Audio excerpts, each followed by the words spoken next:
Boa tarde, pessoal. Seja bem-vindo ao programa Show da Tarde, nessa sexta-feira linda. E vamos iniciar o programa entrevistando a pastora Valcilene, da Igreja Resgatando Almas. E ela vai contar um pouquinho para a gente qual é o trabalho dela na igreja, o que ela fez e como ela sentiu o real chamado de Deus, né? Boa tarde, pastora. Seja bem-vindo ao programa. Tudo bem? Boa tarde.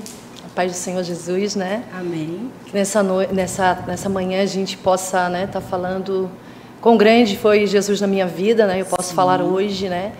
Que eu sou pastora da igreja Resgatando Almas, porque, tipo, não fui eu que tive esse chamado, foi Jesus que me deu esse chamado, né? Porque através de um vazio, através de que eu não tinha vida dentro de mim, eu tinha uma depressão, eu tinha uma tristeza. E no momento em que eu passei a ter esse encontro com Jesus, ele me passou a dar vida onde eu não tinha vida. Isso para mim foi mais gratificante, porque quando eu tive esse encontro com ele, tudo mudou na minha vida. Não foi mais o mesmo. Eu não fui mais a mesma, né? Sim, porque ele isso mudou. É muito bom, né? Encontrar-se com Deus, sim, se resgatar, é aquilo que a gente conversou. Tirar a sua beleza interior, porque às vezes a gente tem algo tão bom dentro da gente, mas com medo da sociedade, o que elas vão achar, ou vão, né? Crítica, autocrítica, esconde o nosso brilho.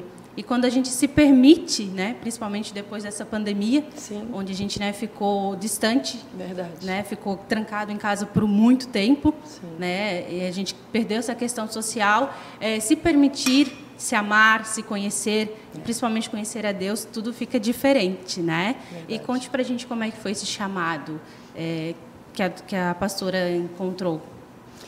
Então, com algumas dificuldades, né, que a vida foi lhe proporcionando a nós, né, tipo a minha casa, tipo primeiro a minha vida, né, e depois tipo foi mexendo com toda a estrutura da minha casa. Então, assim, quando eu recebi um convite, vamos lá naquele lugar, lá tem Jesus, lá Jesus fala, lá ele toca, lá ele enche a gente, é diferente. Sim. Aí foi o momento em que nossa, eu disse assim, eu não tenho mais nada, né? E realmente foi como você falou, não importa o que os outros vão falar de mim. Exato. Eu me posicionei, não isso, porque tipo, eu vou pensar o que os outros vão falar. O que os outros vão falar, isso não me importa.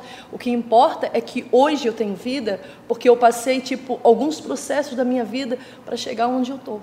E esses processos não foram fáceis, ou como alguns gigantes que se levantam, né? Exatamente. Mas a gente tem que estar sempre na base de que esse processo é para que a gente possa crescer, ou melhor, ter vida onde a gente não tinha vida, sim, onde eu não tinha vida, né? Sim. E hoje eu passei a ter vida porque, como eu falei, eu tive esse encontro com Jesus porque alguém me convidou para mim, né? E é um encontro de Jesus. Então, tipo, eu sabia que ali, tipo, eu não tinha mais nada tipo, nenhum remédio que lhe desse para me ter vida. Então, no momento em que eu tive esse encontro, foi o momento em que eu passei a ter vida. Isso é importante, né? Isso é eu voltei sorrindo, na verdade, isso, né? Se permitiu, né? Se permitiu sim, se autoconhecer, sim, conhecer também o poder de Deus em nossas vidas, isso, né?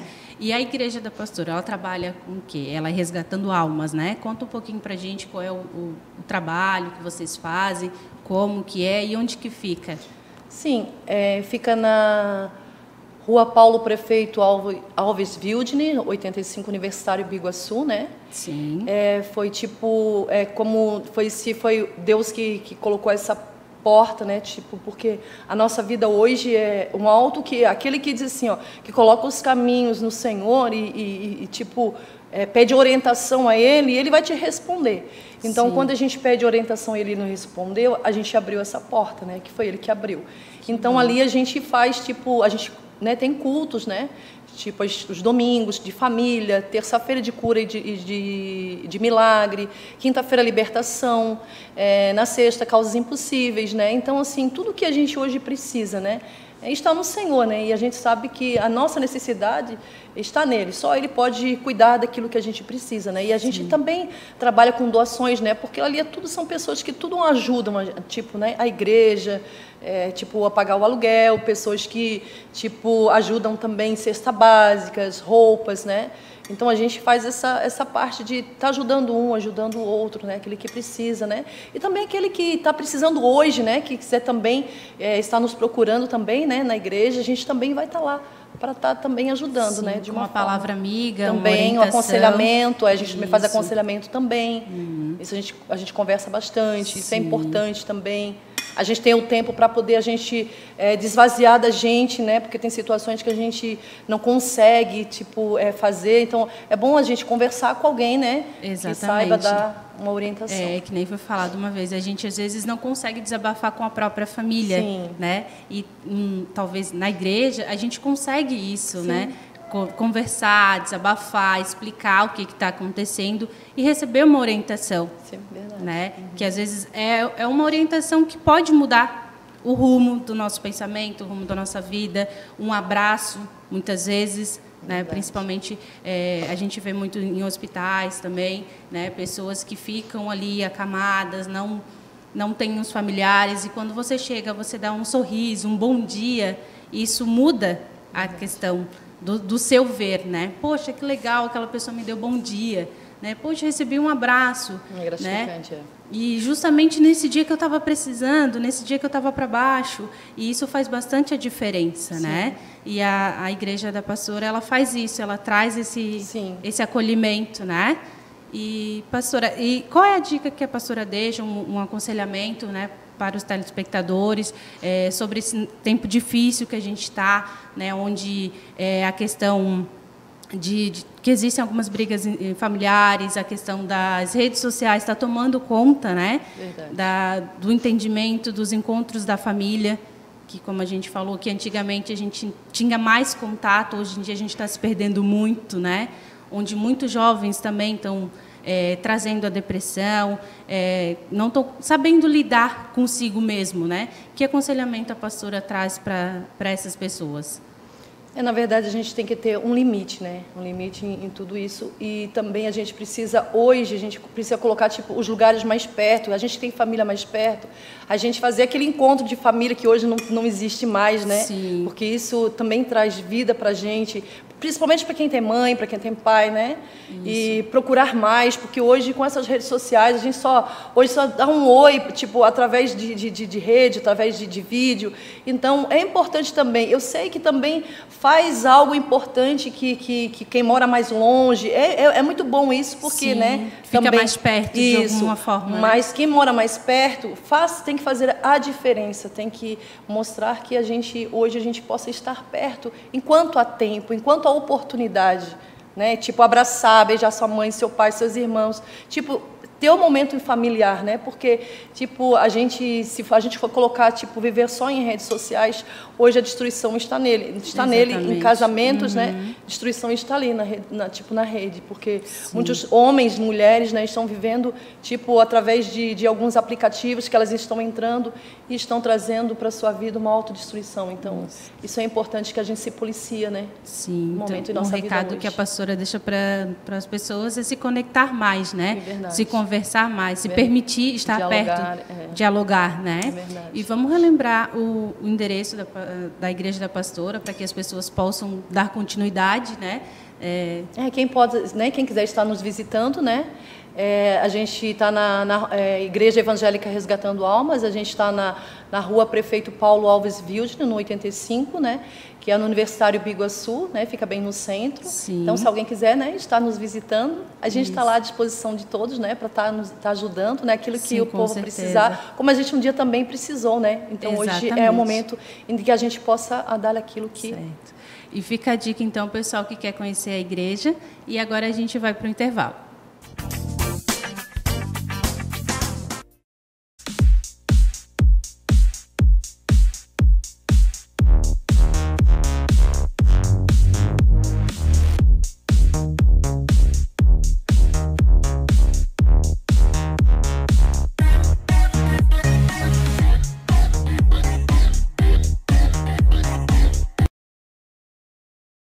Ai que morre perigo, ai que eu caí, ai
Há 20 anos, nós elevamos sonhos, encurtamos distâncias, permitimos que alturas não sejam obstáculos.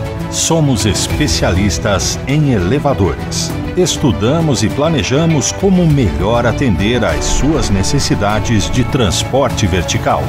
Para sua empresa, seu condomínio comercial ou residencial, ou sua residência. Nossa linha de elevadores comerciais oferece a solução perfeita para seu projeto. Nossas equipes são altamente preparadas para desenvolver as melhores opções para cada obra. Elevadores que trazem mais beleza e funcionalidade e podem ser o diferencial do imóvel na decisão do seu cliente. OAMV Elevadores. A solução para a mobilidade que você precisa está mais perto que você imagina.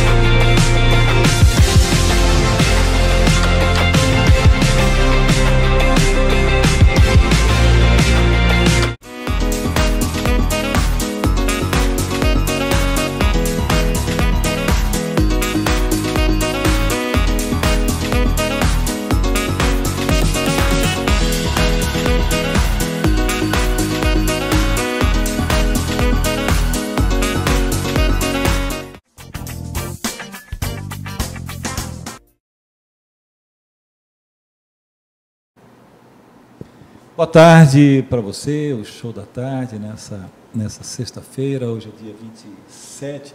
Nós já tivemos aqui a Regina, a Regina Weber, que já realizou a primeira entrevista, já saudou a todos vocês.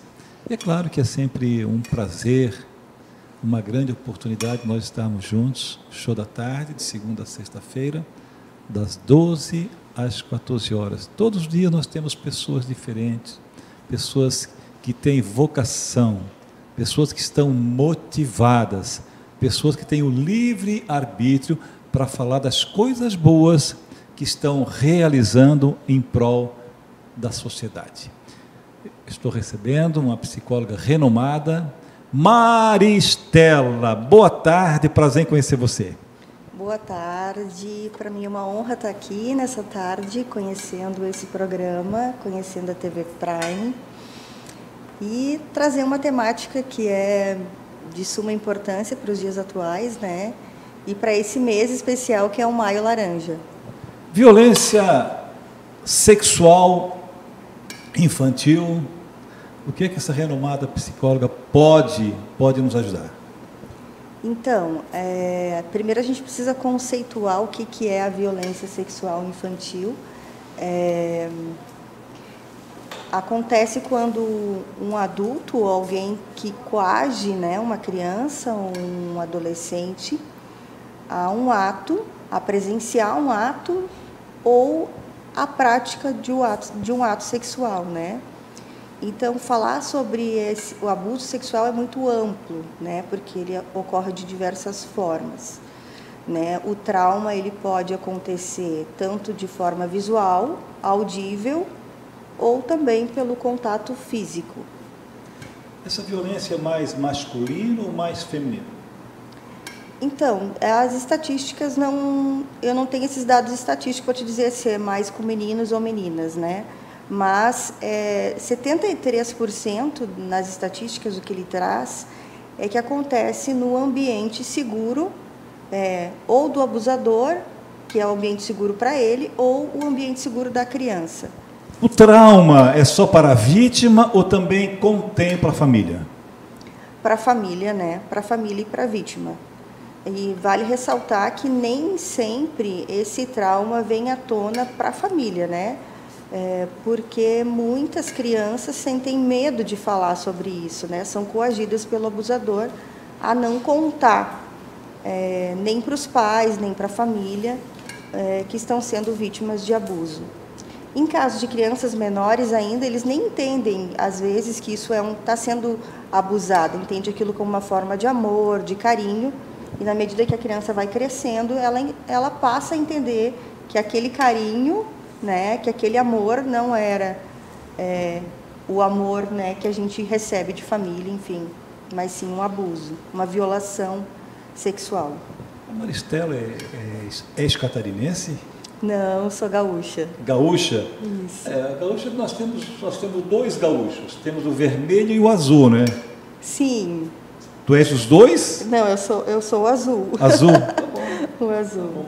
Tá bom. Agora, a renomada, né, psicóloga Maristela, que está nos dando o prazer, né, da sua presença, e vem com um tema assim, cotidiano, um tema do dia a dia que nós vivenciamos, enfim. Agora, onde acontece esses abusos sexual, qual é o ambiente? É na escola, é nas baladas, é na nossa casa? Qual é o ambiente? Então, como eu havia dito anteriormente, geralmente é no ambiente familiar, né? E o abusador é alguém que tem acesso a esse ambiente, ou é alguém amigo da família, pode ser um tio, pode ser um padrinho, pode ser um avô, pode ser um irmão mais velho, pode ser o próprio genitor.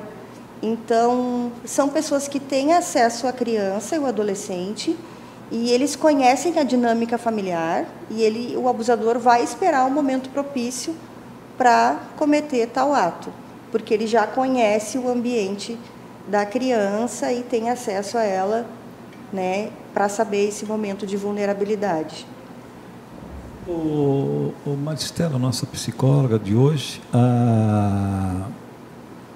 então, e tem recuperação dessa sequela, desse trágico acidente? Vamos dizer que seja um acidente, né? Porque nós não estamos aqui para condenar ninguém, né? Nós falamos que é acidente, aí a gente não condena. Tem recuperação, esse trauma, tanto da vítima como os membros da família, principalmente os pais? Sim, é preciso buscar ajuda, né, terapêutica com profissionais específicos da saúde mental, né? Pessoas que são preparadas para isso, como os psicólogos. Por exemplo.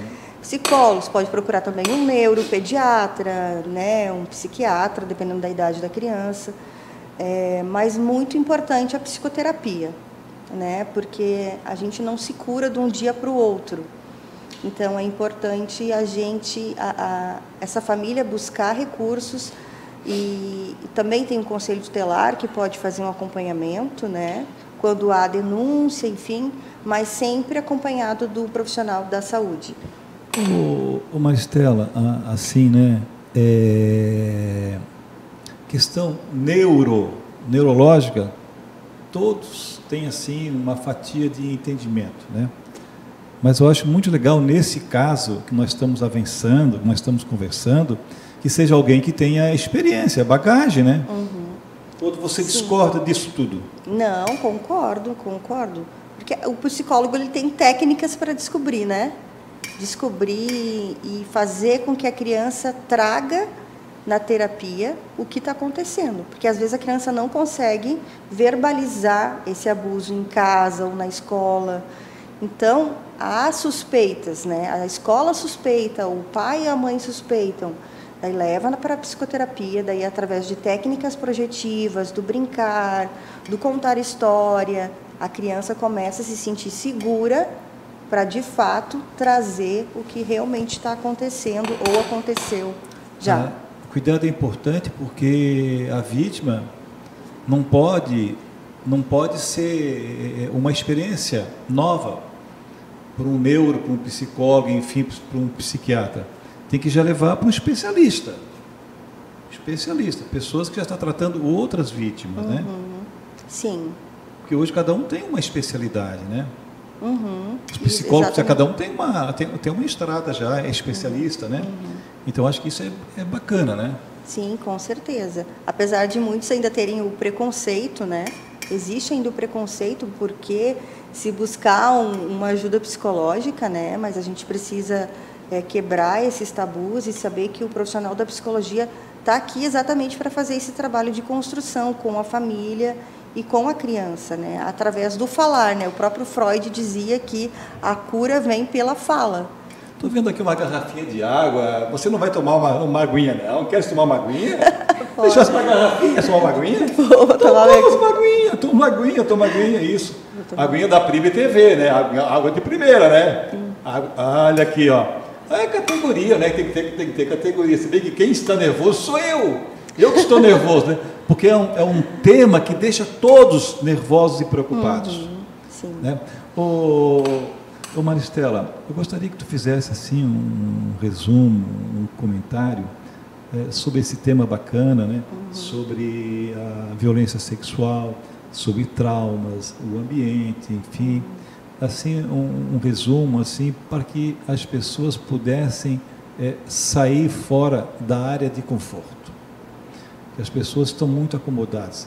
Aconteceu isso, enfim, vamos deixar assim mesmo, vamos colocar um pano preto por cima. Não, vamos tirar debaixo do tapete e vamos procurar uma Maristela, porque ela é especialista nesse segmento. Então, eu recomendo que as famílias estejam atentas principalmente ao comportamento da criança, né? Como é que a gente sabe que a criança está sofrendo algum tipo de abuso? Pela conduta dela, ou a criança vai ter um choro excessivo, a criança fica irritada, para de comer, rói a unha, né? Está com déficit de aprendizado. Então, lá na escola se observa, e muitas vezes a escola participa muito desse processo, né? Os professores, os educadores, e aí quando chama-se a família, e se a família também não consegue detectar, daí se aciona também o conselho tutelar, e aí onde entram os profissionais da psicologia, né? E aí se leva para uma terapia, psicoterapia, para que esse trabalho seja feito, de que a criança e o adolescente passe a ter um outro olhar para si mesmo, né? A partir desse momento de trauma, para que ela possa se ver novamente como uma pessoa de valor, de importância para a sociedade, para a família, para que ela entenda que esse ato de violação não é o fim, né? E que existem novas expectativas para a vida, para sonhar, para viver, para brincar, para sorrir. E é isso que a psicoterapia, junto com a família, precisa pensar. Em novas alternativas para essa criança voltar a ser feliz, né? Porque essa criança foi violada. Já cumprimentando a tua equipe de jornalismo, né, que estão aí te acompanhando, eu acho que nós que somos jornalistas, eu acho que é importante a gente sempre saudar, né, e respeitá-los, né, respeitá-las, porque elas fazem a diferença, né? O jornalismo é algo assim contundente, algo relevante, algo assim que tem a sua importância. Agora o seguinte, agora essa pergunta tu não vai saber responder. Como é que as pessoas podem manter contato contigo? Então, através da minha rede social, pode ser pelo Instagram, psicóloga Maristela, e também pelo meu WhatsApp, posso deixar o número aqui, 48-999-49-3896. Teria mais condições de fazer outras perguntas, não fugindo do tema, né? Que é a questão das vítimas, né? Sexuais, né? Mas vou torcer que você possa estar conosco em outras oportunidades, porque é um tema que a gente tem que falar todos os segundos. Sim. Todos os segundos das nossas 24 horas. Foi um prazer te receber. Obrigada. O que eu só gostaria de pontuar a importância da denúncia, né? Sim. Tem o Disque 100, que é um canal criado pelos direitos humanos, e também nós temos a DPCAM, que é a delegacia especializada em São José para colher esse tipo de denúncia. Nós vamos então para o nosso primeiro intervalo comercial. Na sequência nós teremos ainda muita gente importante hoje aqui. Teremos a doutora Juliana do Grupo Integrar, teremos a empresária Mônica, Recreação Infantil, teremos aqui a continuidade da Regina Weber, né, Divina Essência, também o empresário Bruno, da MCA Hospitalar, e também o Dr. Cláudio Costa, especialista em consórcio, e também muitas pessoas bacanas que hoje estarão tendo a sua oportunidade no show da tarde, e a minha torcida é que eles possam estar renovando as suas aparições no Show da Tarde, a maior audiência da TV catarinense.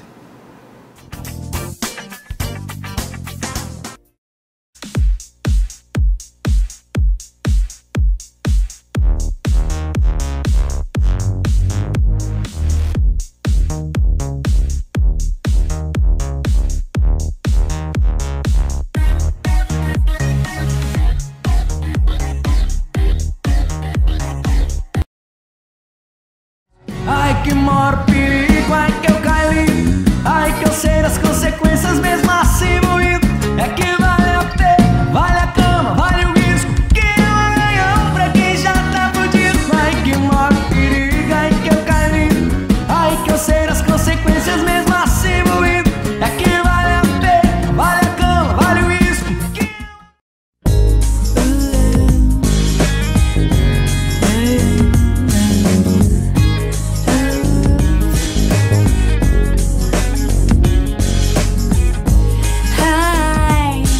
recommend getting your heart traveled on to anyone. Yeah.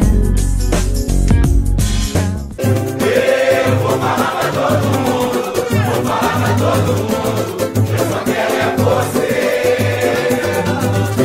Eu vou falar pra todo mundo, vou falar pra todo mundo, eu só quero é você. Madalena, Madalena.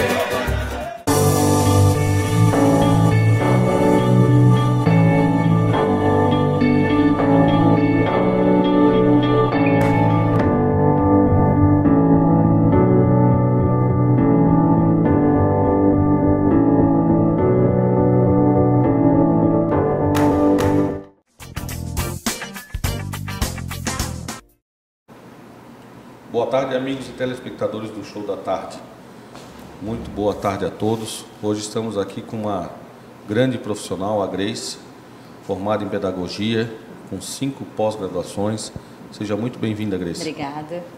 Então, Grace, conte um pouquinho mais sobre essa sua carreira, né, essas pós-graduações todas. Conte-nos um pouco. Eu estou na educação já fazem 24 anos.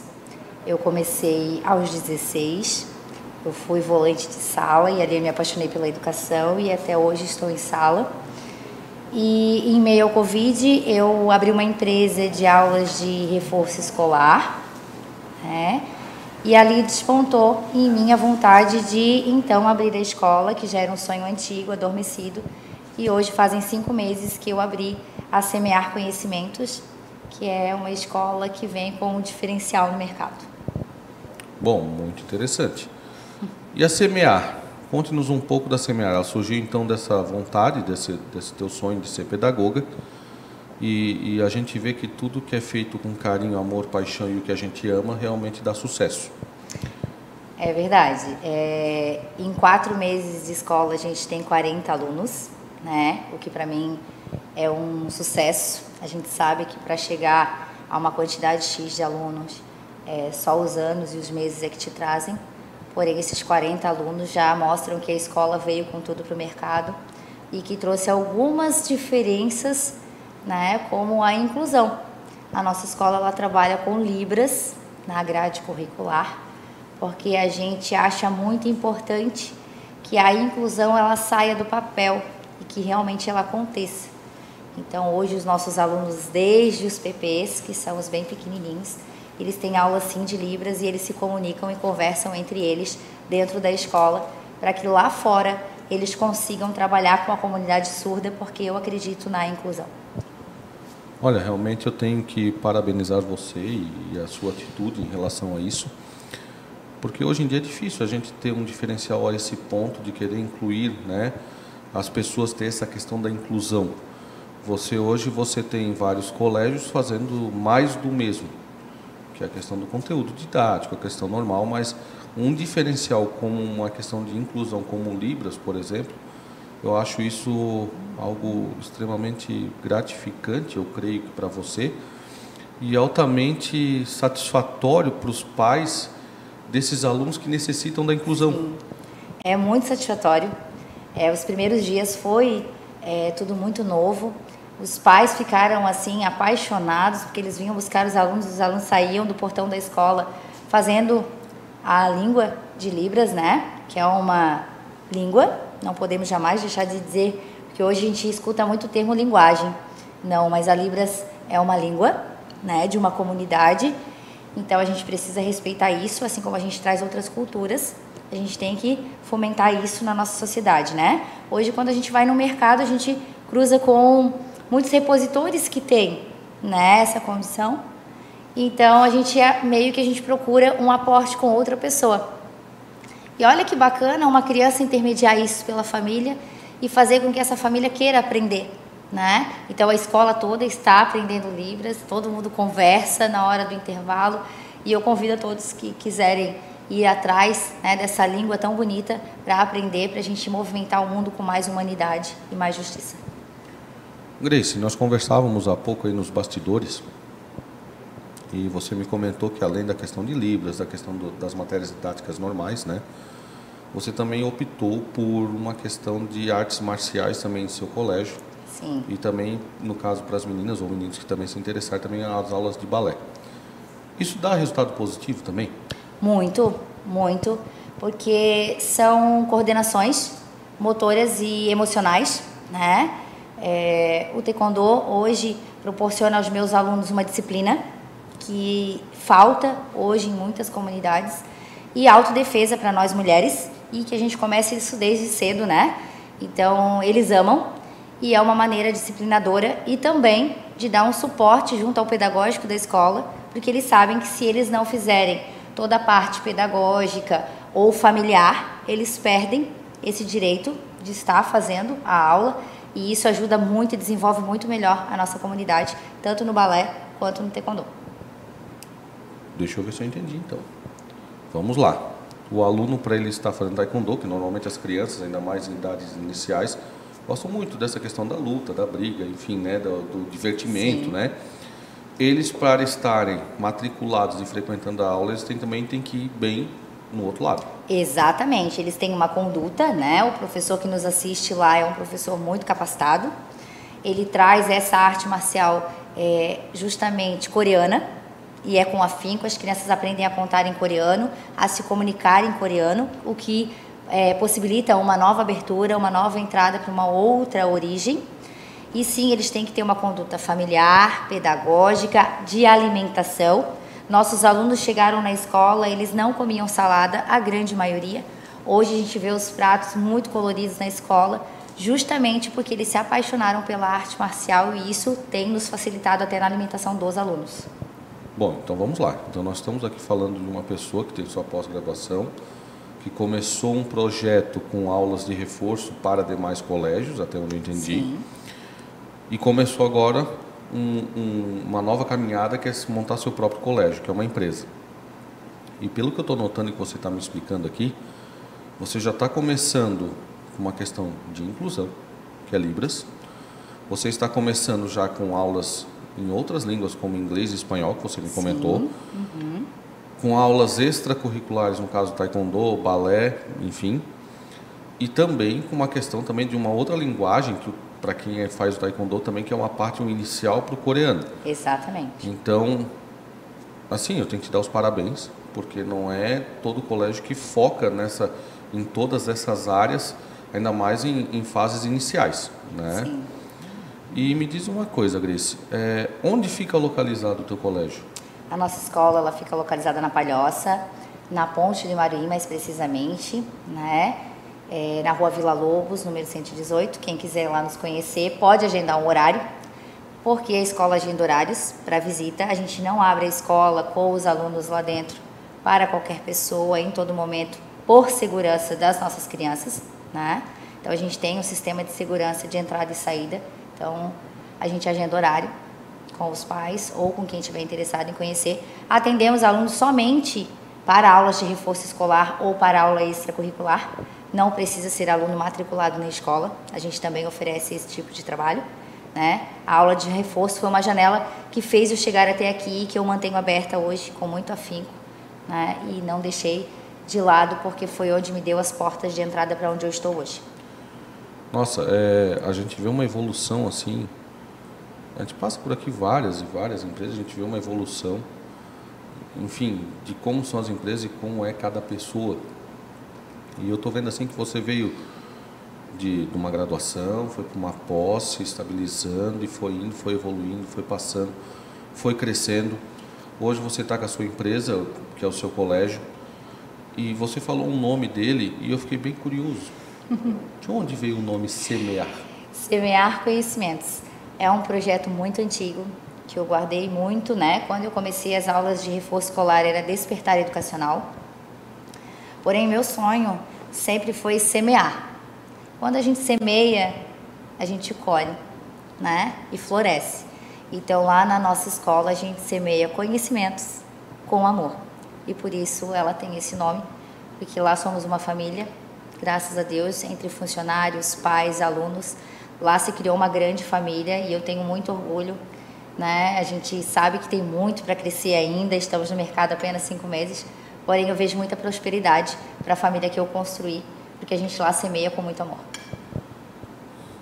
E você falando assim, me passaram uma informação também, nessa questão de semear amor, semear conhecimentos, que você, como dona do colégio, em momento oportuno, semeou amor e deixou alunos que não tinham condições ou em condições de carência estudar no seu colégio. Isso é verdade?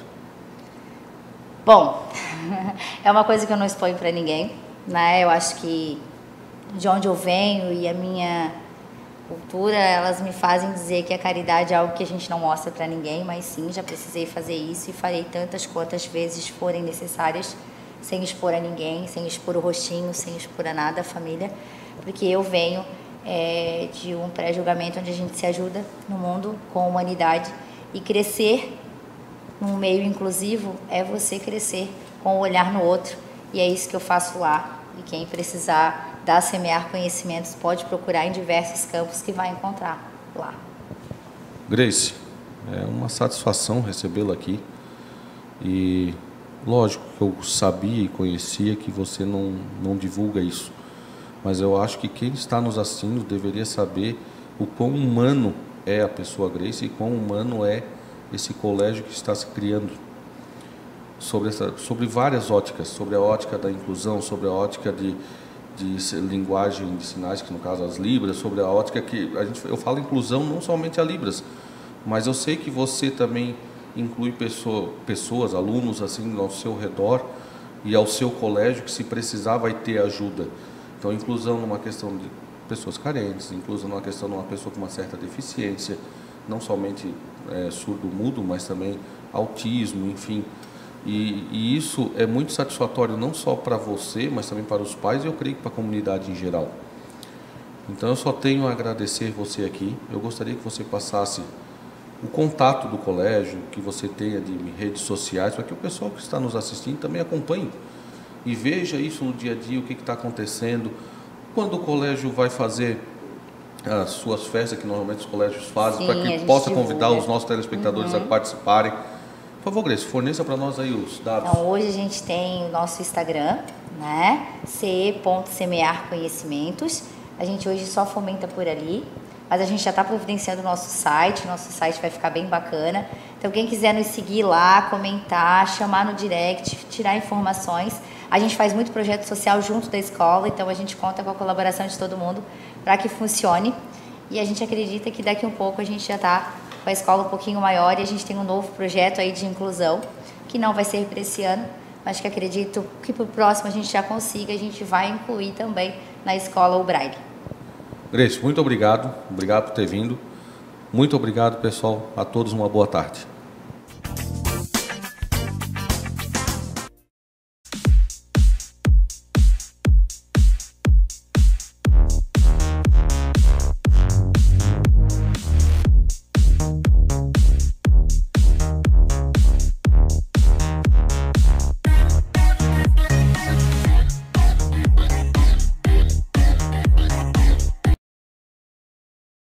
Ai que maior perigo é que eu caí. Ai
Bem-vindos novamente, amigos do Show da Tarde, a mais um bloco agora na companhia do senhor Cláudio Costa. Seja bem-vindo, Cláudio. Bom, obrigado, Bruno. Prazer enorme estar aqui divulgando o nosso trabalho, né? Ajudando as pessoas a realizar sonho há mais de 30 anos. E a gente vai bater um papo aqui e mostrar um pouquinho tudo que você pode fazer através do consórcio Magazine Luiza e através da minha assessoria. Cláudio, então vamos lá, já que estamos aí conversando sobre consórcio, suas infinitas possibilidades. Hoje em dia, eu sei que existem infinitas possibilidades para um consórcio. Antigamente se falava muito em consórcio, uma questão veículos e bens imóveis. Hoje a gente sabe que existem N situações aí. Conte-nos um pouco sobre isso. Isso mesmo, né? Dos principais motivos de eu ter escolhido o consórcio Magalu, além da ética, além da qualidade do consórcio, né? da família Magazine Luiza, realmente é poder ter todos os produtos que você pode para realizar o seu sonho. Aí a gente começou, né? Por casa, por carro, por moto, caminhão, eletrodoméstico, área rural, implementos agrícolas, tratores, cirurgia, viagem. Ou seja, se a gente parar aqui, né, até o seu celular, hoje você pode fazer através do consórcio da Magazine Luiza. Pois é, né? Que incrível, né? A gente fala aí de eletrodoméstico, há não muito tempo atrás, isso era algo que a gente pensava assim, pô, será que é possível? Né? Comprar um celular, comprar uma TV, comprar um ar-condicionado através de consórcio. Hoje em dia é algo já que evoluiu e que já está aí presente nas nossas vidas. É isso mesmo.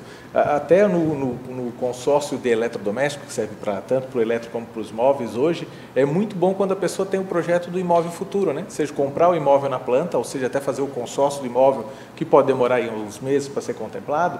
Então, o que acontece? A pessoa já faz o consórcio e deixa aquilo ali pronto, porque quando o imóvel dela estiver na mão dela, ela utiliza e põe os móveis dentro da casa. E os móveis podem ser tanto prontos como sob medida. Perfeito, Cláudio. E me diz uma coisa, assim, em questão de produtos, a maior procura por consórcio é em qual linha? Sempre a maior procura é por veículo e imóvel, tá?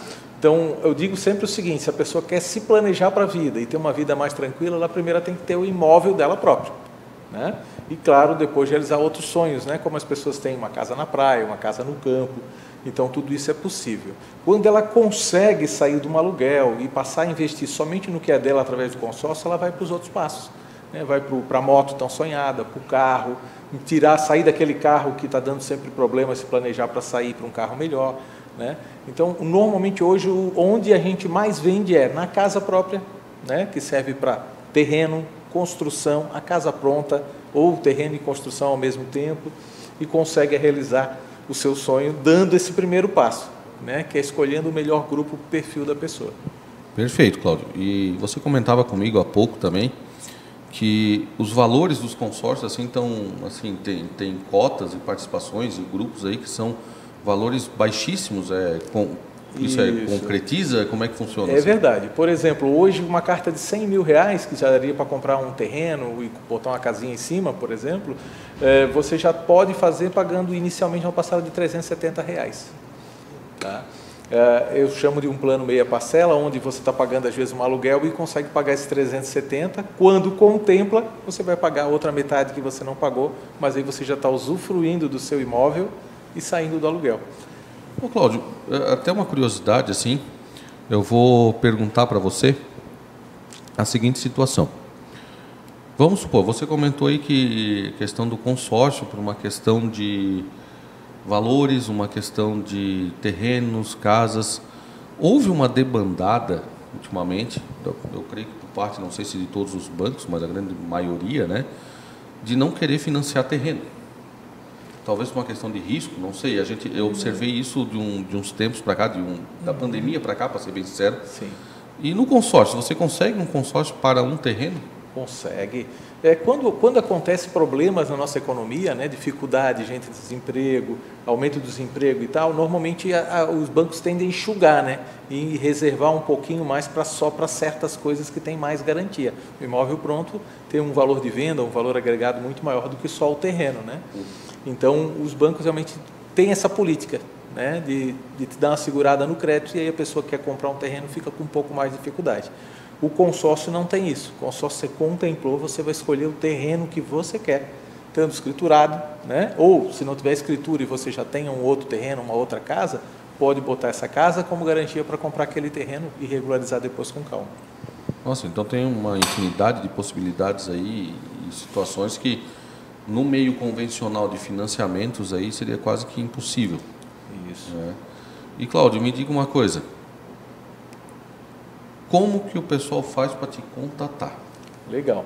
Então o pessoal pode me ligar no telefone 489-9123-2828 ou através das redes sociais, que é o nosso Instagram, que é @consórciomagalutudo_cc3 e fale comigo, faça a sua simulação e eu vou ajudar você nessa realização. Nossa, que perfeito.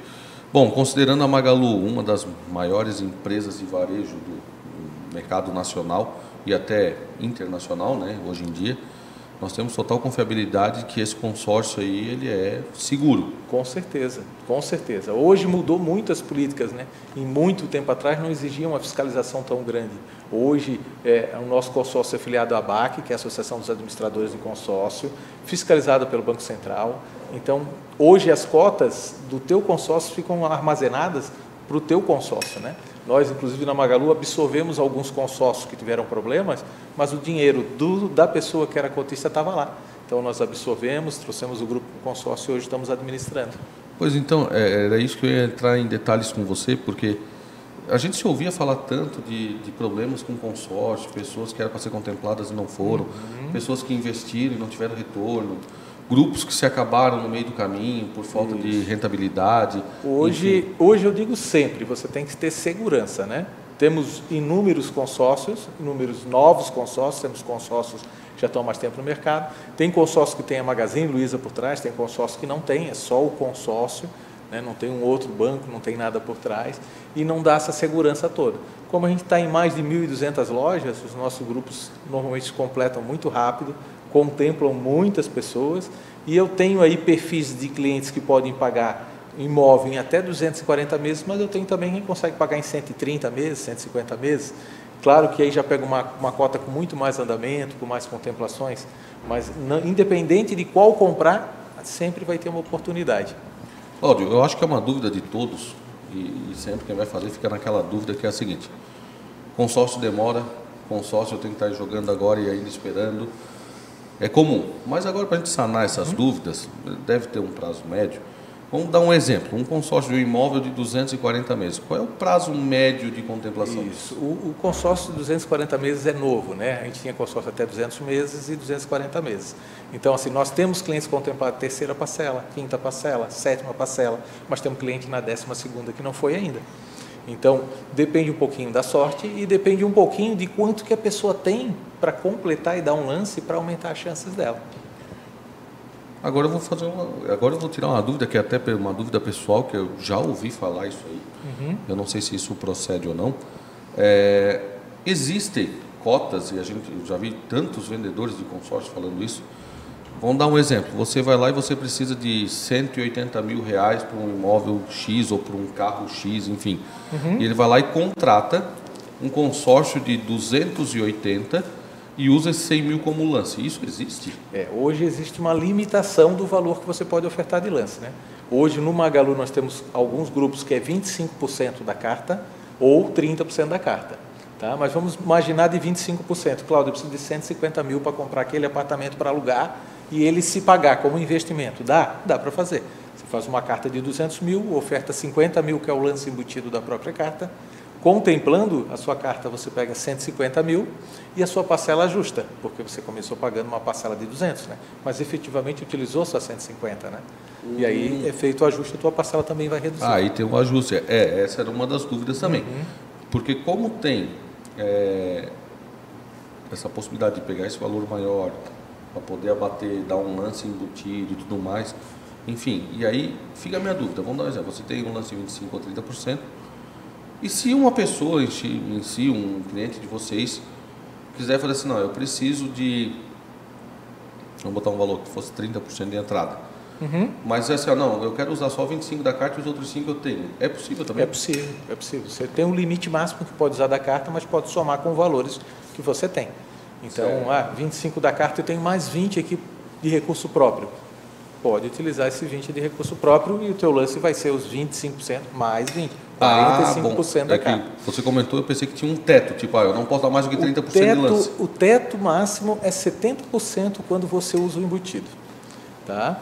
70%, mas vamos fazer uma carta de 100 mil, se você pagar 70 mil, você vai levar 30 mil, né?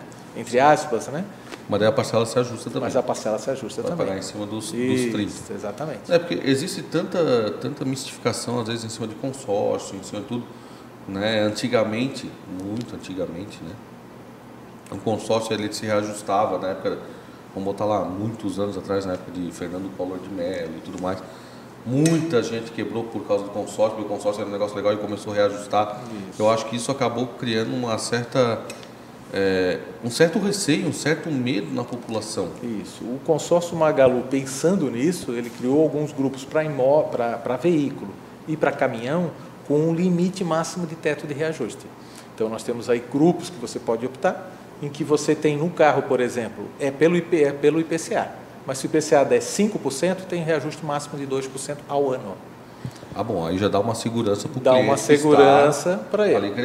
É o que vale sempre a pena falar, né? Quem entra num consórcio às vezes para investir, não tem pressa de pegar o carro, prefere pegar o carro mais lá para o final do consórcio, só está guardando o dinheiro.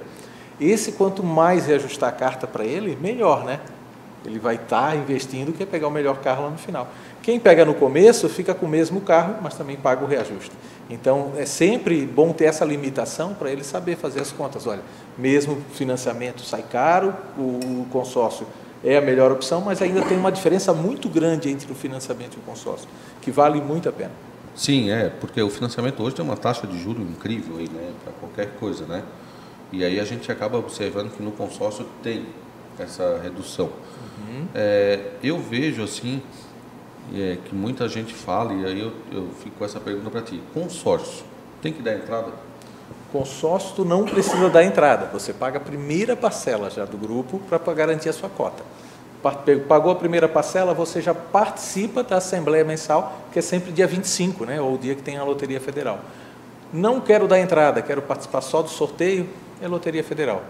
Ah, Cláudio, eu quero usar os 25% ou 30% da carta? Posso usar. Aí tu vai participar no sorteio primeiro, não contemplou no sorteio, participa do lance, foi contemplado, beleza, vai procurar o seu carro, sua moto. Não foi contemplado, continua como está, no próximo mês ele repete até ele ser contemplado.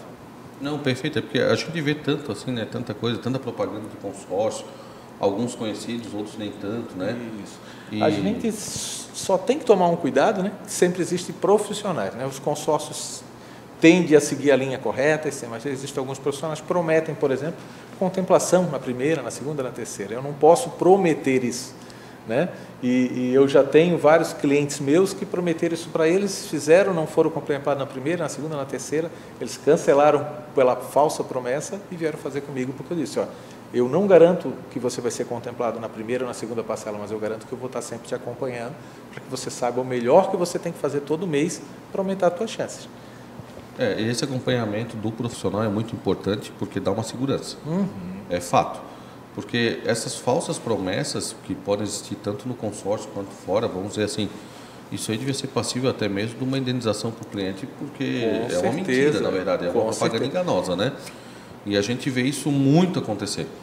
Então, assim, eu quero te agradecer de novo, mais uma vez, estar aqui sendo entrevistado, tomando seu tempo aqui, e agradecer por todos aí e, mais uma vez, por favor, bote à disposição para todos saibam exatamente onde achar esse excelente profissional. Em primeiro lugar, obrigado aí pela oportunidade.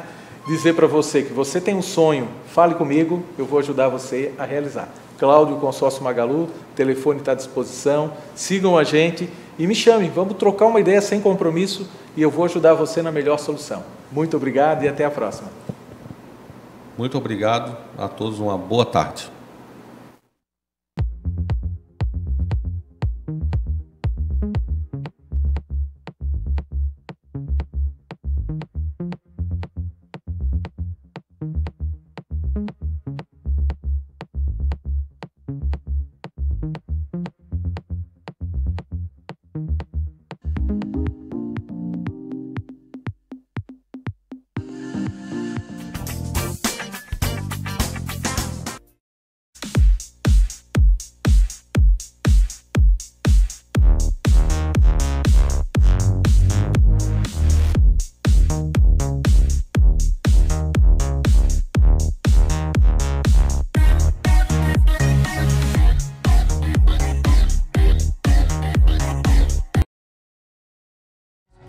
Ai que maior perigo, ai que eu caio ali, ai que eu sei das consequências mesmo assim moído. É que vale a pena, vale a cama, vale o risco, que é um ganhão pra quem já tá fudido. Ai que maior perigo, ai que eu caio ali, ai que eu sei das consequências mesmo assim moído. É que vale a pena, vale a cama, vale o risco, que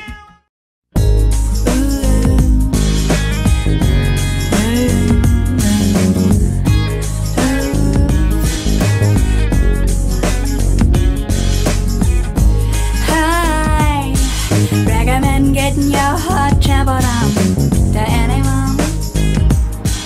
Yeah.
Olá, boa tarde, bem-vindos ao Show da Tarde, o seu programa de workshop.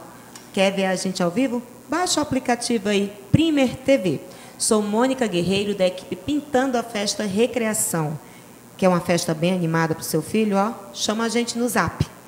Hoje estamos aqui recebendo uma convidada muito especial, que é a Juliana Barbato, né?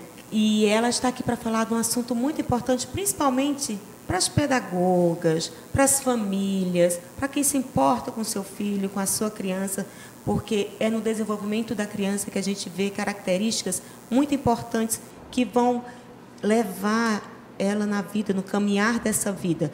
Então, Juliana, do Colégio Integrar. Boa tarde, Juliana. Boa tarde, tudo bem? Gostaria de agradecer o convite. Acho que é um tema muito fundamental. Você está falando hoje muito sobre o autismo, porque o índice aumentou muito. Então, eu acho que a gente precisa conversar a respeito. Todo mundo precisa ter conhecimento do que é esse diagnóstico, porque quanto mais cedo a gente conseguir detectar esse transtorno, melhor a qualidade de vida dessas crianças e dessas famílias. Então, a Juliana, ela é psicóloga e analista do comportamento, né?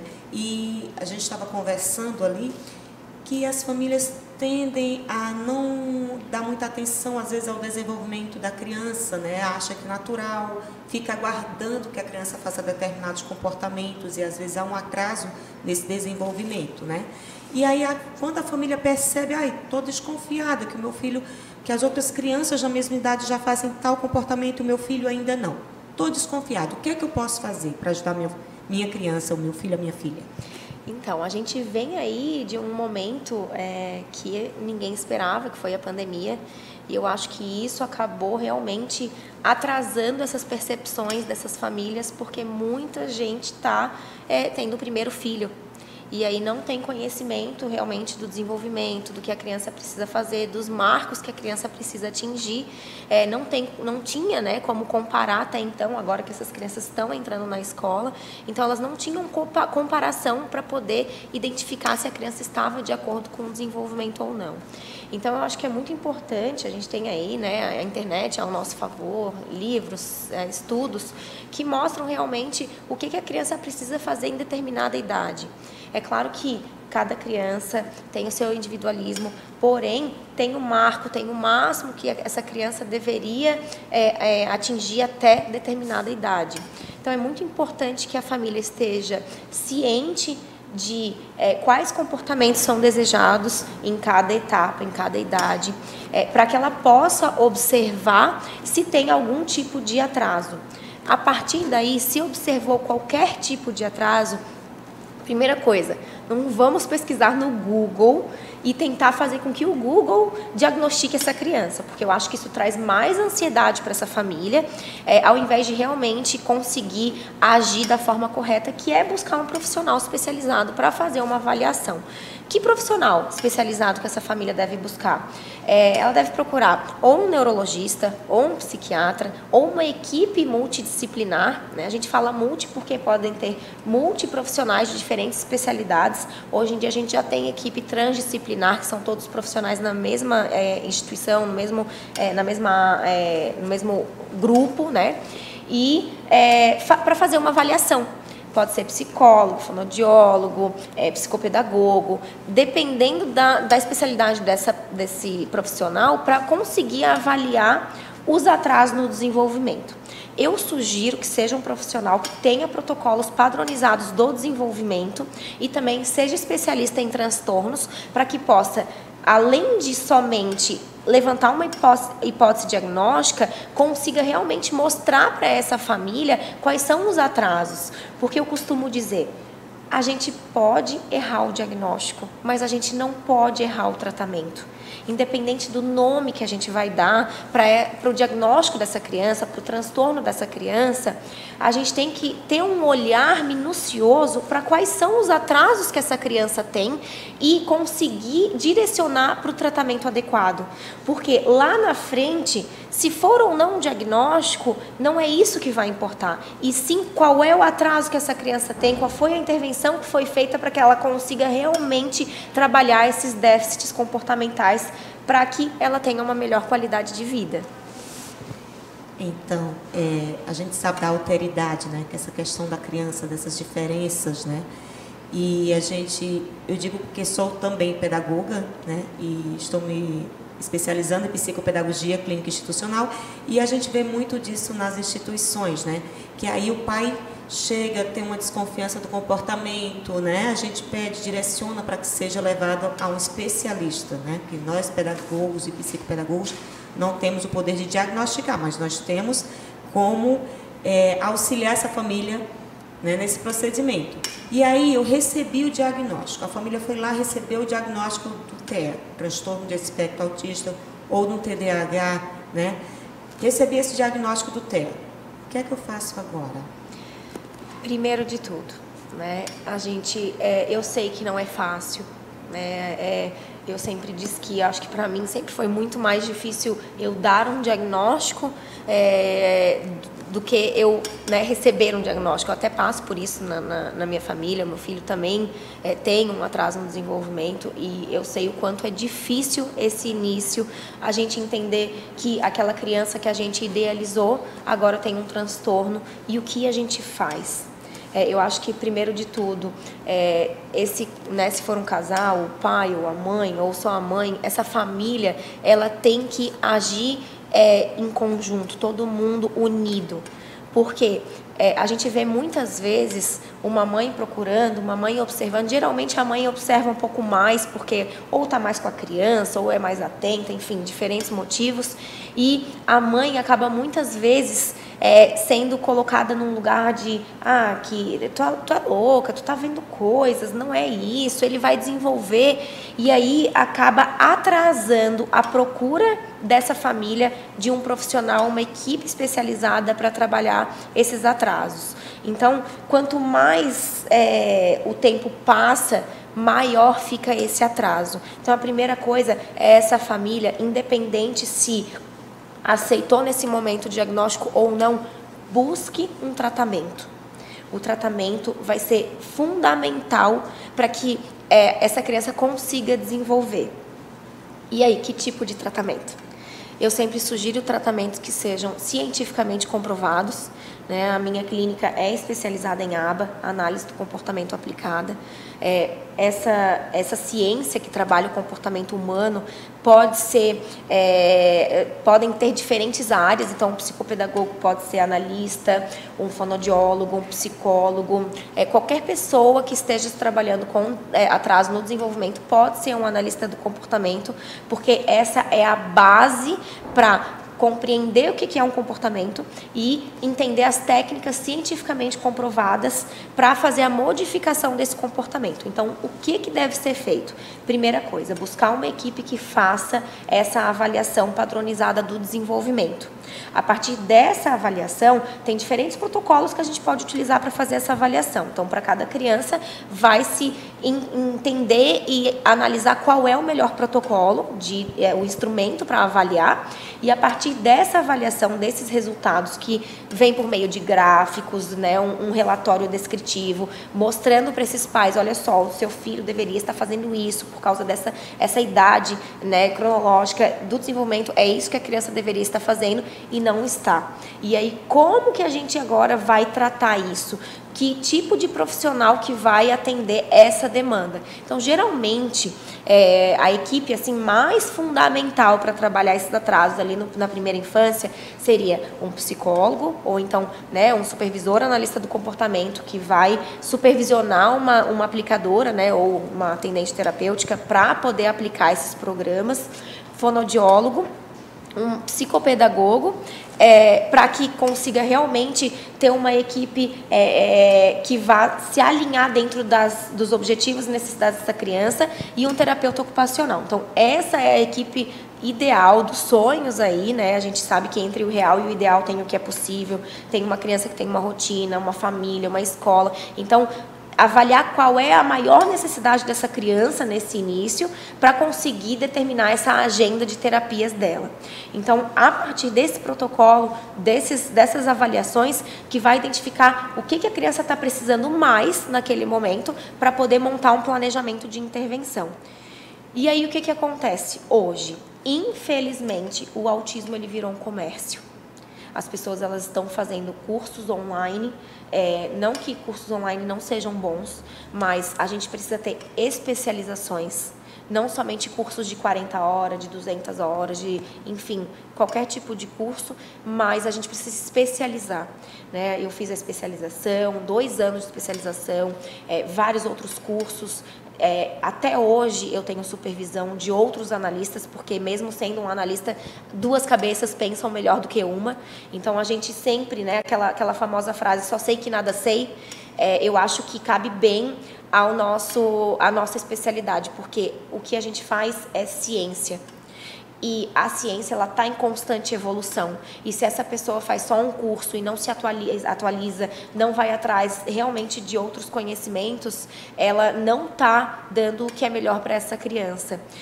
Então, eu até estava conversando com a Mônica antes da gente iniciar. Há pouco tempo, muita coisa mudou na análise do comportamento e a gente está tendo que estudar tudo de novo lá na clínica, treinar toda a equipe, né, fazer orientação para os pais, para a escola, porque a ciência teve uma grande evolução nesses últimos 2, 3 anos.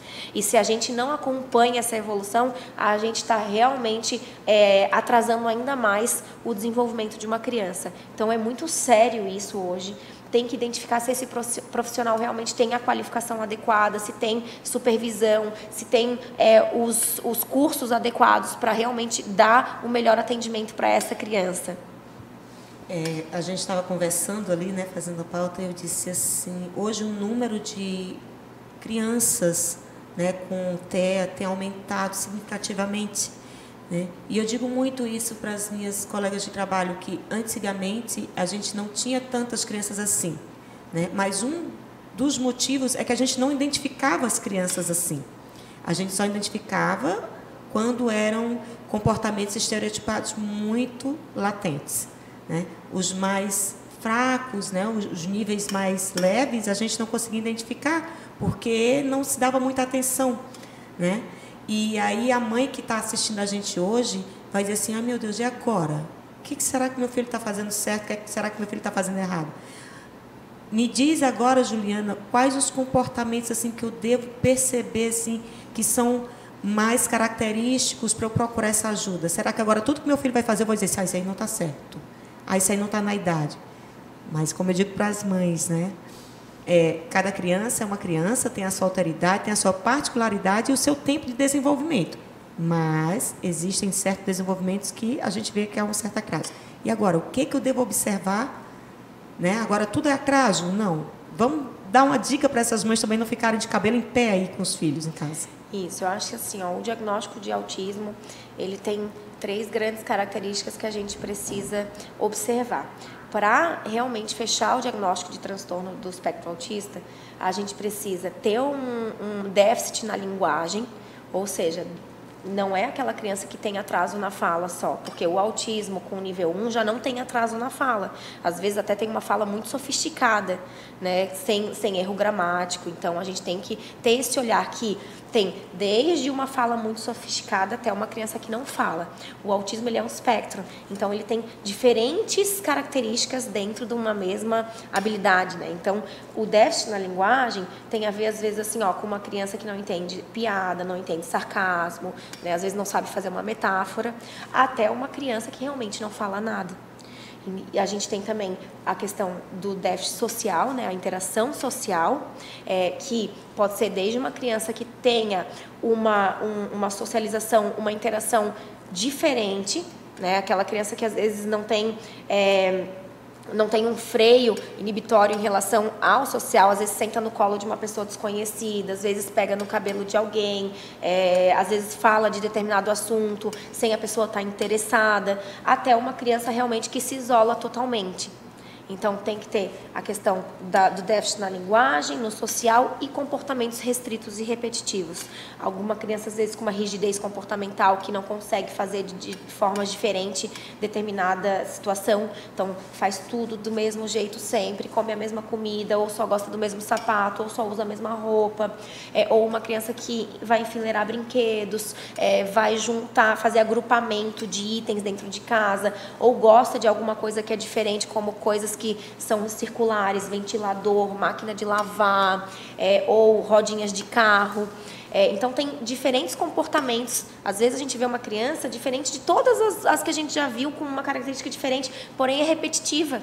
Ela só consegue fazer aquilo daquele jeito, só consegue comer aquela comida, na escola só senta naquela cadeira, não aceita sentar em outra. Sim, tudo bem, eu gosto de comer a mesma coisa todos os dias de manhã. Só que quando não tem essa alimentação, essa comida de manhã, esse café da manhã, eu aceito comer outra coisa. Às vezes, com uma criança com autismo, ela não consegue. Por quê? Porque na cabeça dela tem uma inflexibilidade. E aí, essa inflexibilidade gera, às vezes, uma crise, uma desorganização, que ela não dá conta daquela situação. Às vezes, é uma criança que tem muita desorganização, tem bastante comportamento de birra, e as pessoas acabam classificando como uma criança mal educada, uma criança birrenta, e uma criança sem limites. E não tem a ver com isso. Tem a ver com situações no ambiente que geram um desconforto interno que aquela criança não está dando conta. Então, a gente tem que fazer essas observações minuciosas, né? Uma criança muito pequena, o contato visual, se atende pelo nome, se segue instruções, né? Se consegue socializar, cumprimentar, manter uma conversa. Então, tudo isso são sinais de alerta.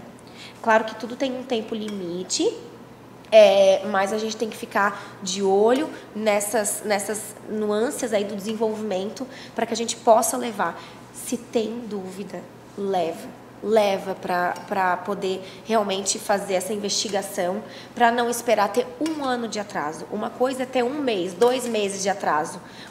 É diferente de daqui a pouco chega uma criança maior, que a gente tem que correr atrás de um prejuízo muito maior, e aí acaba sendo mais difícil. Juliana, foi riquíssima a nossa conversa, né? A gente está sempre buscando algo mais, né? Tanto os pedagogos quanto as famílias em busca desse desenvolvimento para as nossas crianças. Foi um prazer, quero te agradecer imensamente por estar participando hoje conosco aqui do Show da Tarde, que volta daqui a pouco para vocês.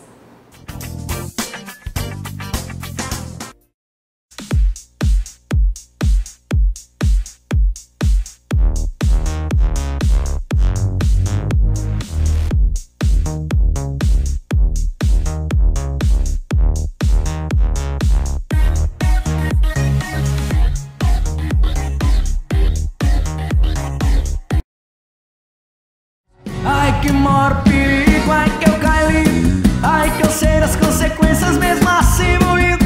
É que vale a pena, vale a cama, vale o risco, que é um ganhão pra quem já tá fudido. Ai que maior perigo, ai que eu caio lindo, ai que eu sei das consequências mesmo assim moído. É que vale a pena, vale a cama, vale o risco, que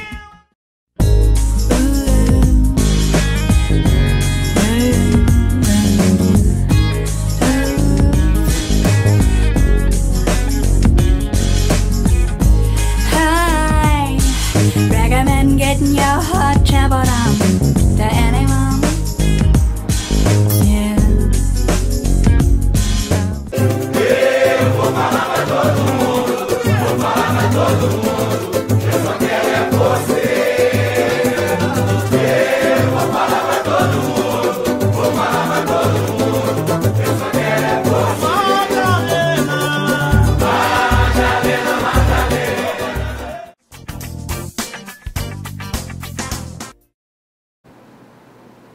Boa tarde, pessoal. Voltamos com o programa Show da Tarde. E agora a gente vai entrevistar a Camila, que é educadora de saúde integrativa e autocuidado. E ela vai contar um pouquinho para a gente dessa história, como é que começou esse interesse, quais são os autocuidados que ela faz com as pessoas, né? Boa tarde, Camila. Seja bem-vinda ao programa. Tudo bem com você? Tudo bem, boa tarde, obrigada pelo convite. Nós Boa que tarde a agradecemos. todos que estão assistindo o programa. Então, como tu falaste, eu sou educadora de saúde integral e autocuidado. Isso. Então, eu oriento e inspiro pessoas a cultivarem a sua saúde mental e emocional e a cuidar do corpo com mais leveza em sincronia com a natureza. Então, a minha carreira profissional ela começou já há mais de 15 anos atrás na educação física. Então, eu fiz graduação e mestrado em educação física, comecei a atuar como personal trainer. E ao longo do processo, atendendo muitos clientes, eu fui vendo o quanto as pessoas tinham dificuldade de ter um estilo de vida mais saudável. Por mais Sim. que elas soubessem a importância de se alimentar bem, de praticar exercício, de gerenciar o estresse, de dormir bem, elas acabavam se sabotando nesses processos, né? E isso acontece muito, E né? continua acontecendo muito, né? A famosa autossabotagem. E aí eu comecei a buscar vários cursos na área de desenvolvimento humano, né? Desde neurociência do comportamento humano, coaching, fui para a Ayurveda, fui para a programação neurolinguística, constelação familiar, para ajudar as pessoas realmente a passarem por esse processo e conseguirem ter um estilo de vida mais saudável, né? Partindo de uma transformação de dentro para fora. Exatamente, que às vezes, como você falou, a gente se auto-sabota, né? A gente acha que só cuidando do corpo tá ótimo, ou só cuidando da mente tá ótimo. Não, a gente tem que ter um conjunto, né? Um equilíbrio emocional, um equilíbrio físico para poder, muitas vezes, repassar algumas atitudes, né?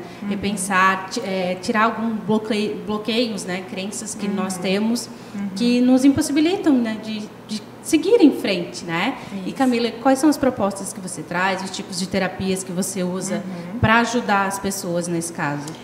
Bom, eu busco adequar bem o atendimento ao que o cliente procura, né?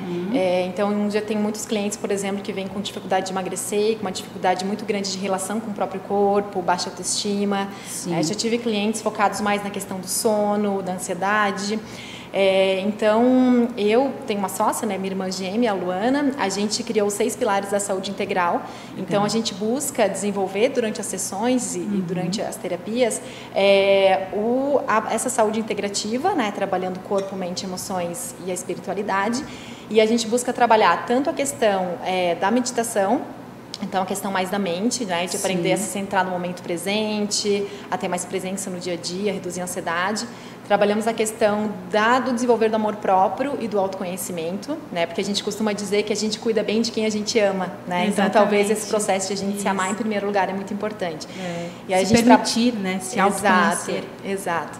E trabalhamos também a parte do autoconhecimento, de olhar também a vida com mais positividade, ressignificar as nossas crenças limitantes, aquilo que impede a gente de buscar o melhor para a gente, né?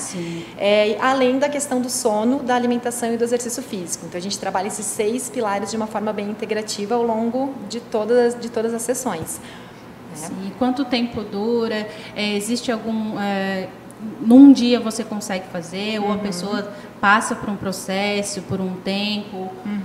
A gente costuma passar por um processo de 10 sessões, né? Então, é uma sessão por semana, em torno de 1h30 a 2 horas. Sim. E ao longo dessas 10 sessões, desse processo todo, a gente vai trabalhando com o cliente.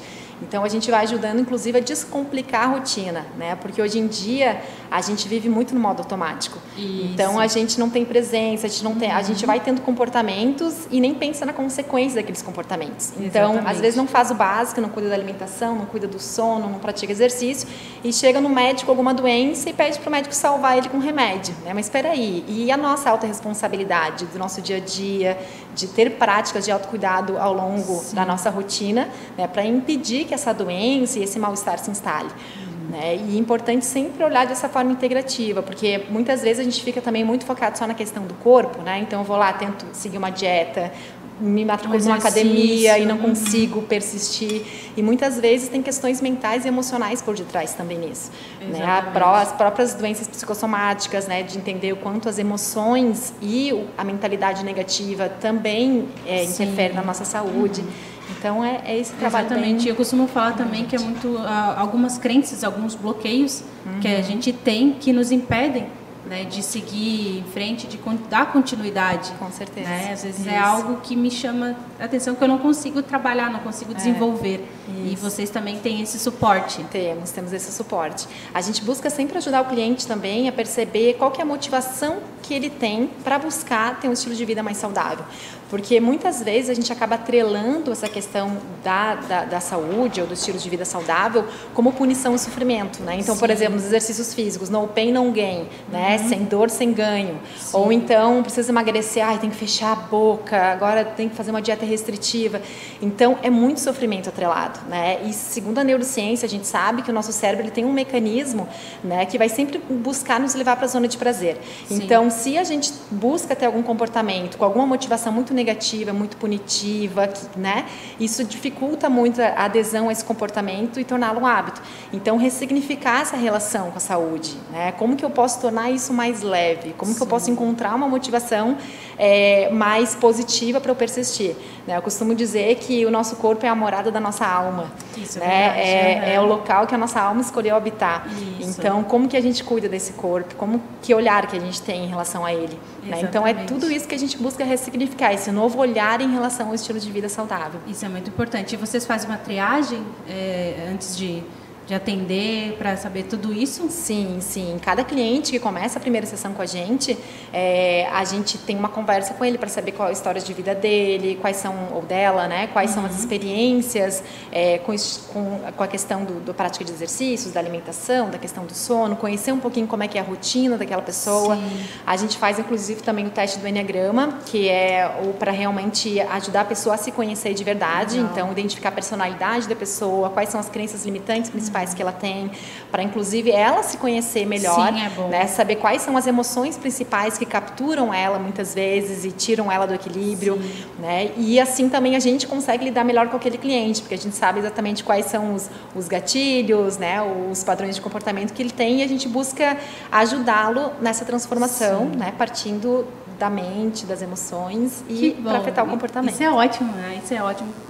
Permitir fazer esse conhecimento, se autoconhecer, é a melhor coisa que existe, Com né? certeza. E Camila, onde é que as pessoas podem te achar, né, te procurar, para saber mais informações sobre isso, autoconhecimento, né? Nós temos nosso site, www.gemiaspeter.com.br. Lá tem todas as informações sobre os nossos workshops, palestras, esse processo de coaching terapêutico. Os nossos workshops, que eu também já falei. Temos nosso perfil no Instagram, @gemiaspeter. Então lá a gente está sempre postando conteúdo, postando vídeos, e aí por meio dessas redes sociais a pessoa pode entrar em contato com a gente, mandar uma mensagem, ou pelo nosso telefone, meu telefone que está aqui na tela, e a gente vai ter o maior prazer e carinho de conversar. Gratidão pela tua presença. Obrigada. E agora a gente vai para o intervalo. Quem quiser conhecer mais, então procura as redes sociais da Camila.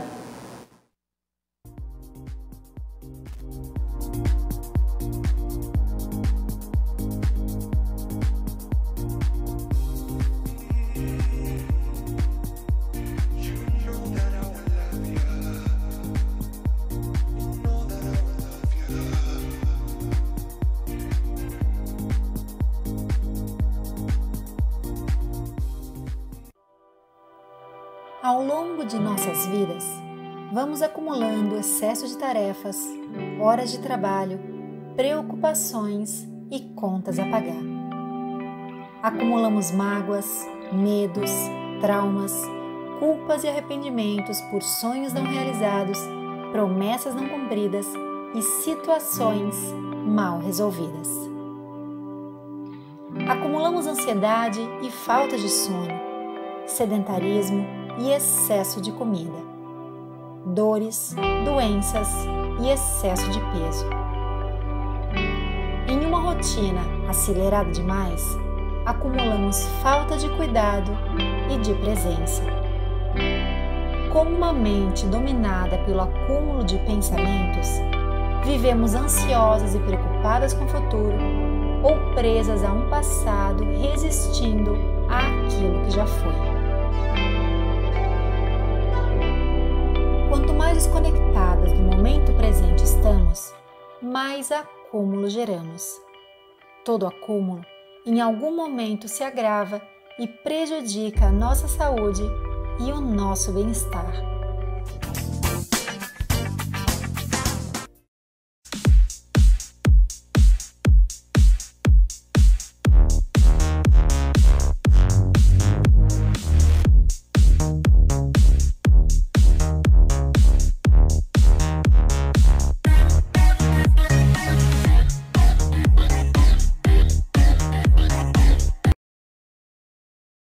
Ai que maior perigo, ai que eu caí, ai que eu sei das consequências mesmo assim moído.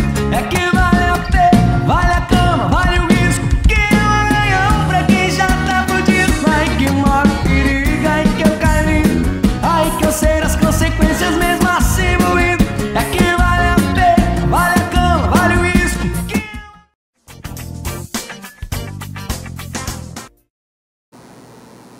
Boa tarde, pessoal. Voltamos com o programa Show da Tarde. E agora a gente vai entrevistar o Alex, que trabalha com móveis industrial. E ele vai contar um pouquinho do trabalho dele, como começou essa paixão pelo móvel industrial e como que é o móvel industrial. Boa tarde, Alex. Boa Seja tarde. bem-vindo ao programa. Boa tarde, obrigado pelo convite. Obrigado também. Conte pra gente como é que o Alex, quem é o Alex, o que ele trabalha, como é que surgiu essa paixão pelo móvel industrial? Eu comecei na internet, né, olhando as fotos de móveis em estilo industrial. Aí eu comecei a ver fora do país, comecei a gostar bastante. Sim. Faz uns 4, 5 anos, mais ou menos, isso. E quando eu comecei a pesquisar no Brasil, eu vi que não tinha. Ou se tinha, era aquela coisa. Tinha o marceneiro, que ele terceirizava a produção, a construção do metal, tal, né? Uhum. Da parte de metal. E como eu já trabalhei com metal, até os meus 30 anos, mais ou menos, eu trabalhei com chapeação e pintura de carro, eu tenho conhecimento em tintas para metal, em trabalhar o metal, soldar, dobrar, né, cortar tudo. Aí, cada vez eu olhava mais, me apaixonava mais pelas fotos, pelas imagens, vendo que não tinha aqui, que tem essa oportunidade de negócio, parei todo o meu trabalho, trabalhava numa empresa de bebidas e comecei a trabalhar com esses móveis. E estamos aí. Estamos trabalhando. Então, começando. E conte pra gente o que é esses móveis industrial, qual é a forma deles, como é que é feito. Para quem... tem muitos filmes, né, principalmente filmes dos anos 80, 90, em que aquela pessoa mora num galpão e aquele galpão é uma empresa que fechou e tem aquelas mesas. Então, aí que nasceu esse conceito, o conceito de móveis industriais, que é uma mistura de, até inclusive com casa, que é tipo mezanino, assim, né, separado, que é uma empresa que fechou e a pessoa está morando ali, né? Até o filme O Mosca, aquele filme. A gente está vendo aqui. Aí, Esse é o estilo... É um estilo mais rústico. Mais rústico, mas tem um toque industrial. Tem um toque que é, como ele começou a ser feito lá nos anos 80, 70, para a indústria, né? Não para as casas. Sim, e esse conceito foi para o lar, né? Uma proporção mais retrô, né? Mais retrô, Isso. E aí você trabalha com isso na parte só de produção, sala, quarto, cozinha, ou tem alguma A minha especialidade é mesas. Eu trabalho esse bar fica lá em Camboriú. E eu trabalho muito para food truck, food park, né? Sim. Pessoal que faz móveis para áreas de churrascaria, né? De churrasqueira, né? A área gourmet. Eles usam muito esse móvel, combina bastante. E mesas, né? Sim. É isso aí. Que mais traz ou menos isso. Você então veio trazer essa proporção do antigo com o novo, Essa mistura, modernizado. Isso. E eu posso, como eu gosto muito de criar, o metal ele possibilita muita coisa. Trabalhar com dobras, com encaixes diferentes, mais resistentes, né? Então eu tenho muita coisa para fazer ainda, tem muita coisa para inventar, e o metal ele me proporciona essa liberdade, resistência e trabalhar com dobras, né? Sim, muitas ideias. Tem uma coisa que é muito que a gente também vê muito fora do Brasil, que é aquele sofá que vira cama, aquela estante que vira mesa. Se não tiver metal junto, não faz. Sim. Então é uma coisa que mais para frente eu pretendo trabalhar também, é isso. Isso é legal. E você consegue, se o cliente te pedir vir com alguma ideia de diferente que ele viu na internet, você consegue fazer esse casamento? Sim, eu brinco com eles, eu digo que é um desafio que eu gosto, adoro desafio, né? Até agora, nenhum desafio me venceu, eu venci todos eles, né? Tudo que me propuseram a fazer, eu vou lá e fiz, né? Consegui fazer e ganhei um cliente e ganhei um amigo também, porque eles adoram, né? Sim, imagina, é muito bom trazer algo diferente, diferencial, né? Sim. Coisa que não tinha. E como é que surgiu essa tua paixão por esse rústico, Alex? Sim, primeiro, pelo fato de... eu comecei a precisar na internet, aparecia, assim, tá ali na internet, tu vê aquelas imagens e tal, e eu acho que falta uma coisa, tá muito igual tudo. Sim. Como eu já falei, eu tenho parentes que são marceneiros, né, que trabalham com... E é sempre a mesma coisa, Eu acho que faltava alguma coisa um pouco diferente ali, também viável, né, porque até tem móvel industrial. Eu estava vendo, tem móvel industrial... Estava vendo em Dubai tem apartamentos com móvel industrial, então tem, só que é caríssimo, né? Exato. E no meu caso, eu faço, eu soldo, eu trabalho a madeira, eu pinto, eu consigo fazer isso mais acessível, com uma boa qualidade, então Sim. É um nicho de mercado que não estava sendo explorado. Sim, você veio trazer essa proposta para nós aqui, Sim. né? Não só a questão das pessoas mais ricas, né? Das pessoas que têm dinheiro, que conseguem trazer isso de fora. Sim. Você veio trazer aqui para nós, que a gente também é possível para todos, né? Isso. Ter esse acesso. Sim, as estantes em estilo industrial, qualquer cenário de um youtuber conhecido ou um político conhecido, a gente vê que tem ali no fundo móvel industrial. A gente não vê na casa do pessoal mais, né? Mais, não precisa, não, pessoal mais classe média, tal, né? Sim. A gente não vê tanto isso. E eu acho lindo. Eu quero trazer isso para esse pessoal também. Sim, é legal, né, trazer essa leveza, essa brincadeira, né, com o antigo, com o rústico, o moderno, sim. Né, deixar um pouquinho diferente, porque a gente está acostumado com padrão, eu né, não, tudo aquilo ali, aquela cor de pintura, e quando a gente tem algo novo, assim, isso chama atenção. Tem que mudar, né? Tem que mudar um pouco. Está muito parecido os móveis nas casas. As casas estão todas iguais hoje em dia. Tem que mudar um pouco. E aí você faz isso. E quanto tempo leva mais ou menos para fazer um móvel desse? Ou depende assim da criação que o cliente te pedir? Pode levar de uma semana a 3, 4 meses. Depende da quantidade, o que vai ser trabalhado, né? Sim. Então depende muito o móvel, né? E eu sou muito, eu ouço muito o cliente. Então eu quero saber o que ele, não me interessa o que eu quero, né?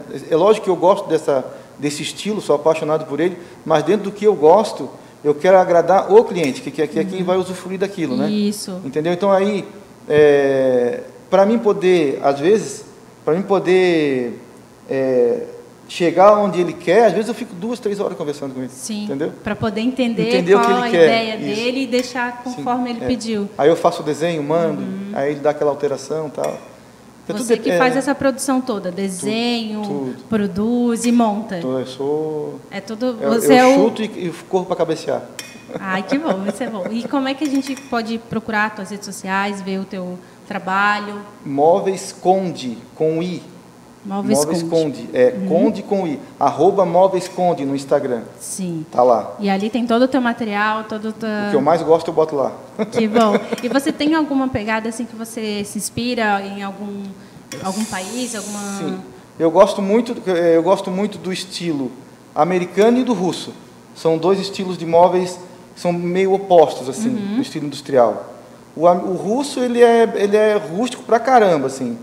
metal muito grosso, madeira muito grossa. Sim. E o americano ele é um pouco mais clássico, assim. Eu gosto muito dos dois estilos e gosto do japonês também, do estilo industrial japonês. Sim, que é o estilo mais prático que a gente conversou, né? Sim, isso. É. Que aí tudo para eles é mais prático, tudo para eles é mais fácil de fazer, né? Eles conseguem se adaptar. E o americano é profissional, né? Ele faz para vender, ele faz para, sabe? Então Sim. tem esse meio termo. Eu gosto de fazer o meio termo entre os dois. E é onde eu faço onde eu me inspiro, na verdade, né? Para trazer os móveis. Muita coisa do que tem no Instagram foi eu que criei, não tem igual. Sim, interessante. Você mesmo cria, você mesmo faz o projeto. Sim, eu procuro fazer alguma coisa que seja bonito, que seja viável, né? Sim. Que a pessoa consiga comprar, tal, porque também a gente sabe que madeira pode ser de um preço até 20 vezes mais cara. Certo. Né? Depende muito o tipo de madeira, tal. Então, há um preço viável que tem uma ótima qualidade. Se tiver que optar pela qualidade ou pelo preço, eu vou optar pela qualidade. Eu não vou abrir mão da qualidade. Sim, para entregar o melhor para o cliente, né? Com certeza. Que bom, Alex. Então, eu te agradeço a tua presença aqui. Do pessoal que queira continuar o trabalho do Alex, Móveis Conde. Móveis Conde com I, Conde, C-O-N-D-I. Isso. Móveis Conde. No Instagram. E agora a gente vai para o intervalo. Valeu.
Ai que maior perigo, ai que eu caí, ai que eu sei das consequências mesmo assim moído. É que vale a pena, vale a cama, vale o risco, que é um ganhão pra quem já tá fudido. Ai que maior perigo, ai que eu caí, ai que eu sei das consequências mesmo assim moído. É que vale a pena, vale a cama, vale o risco, que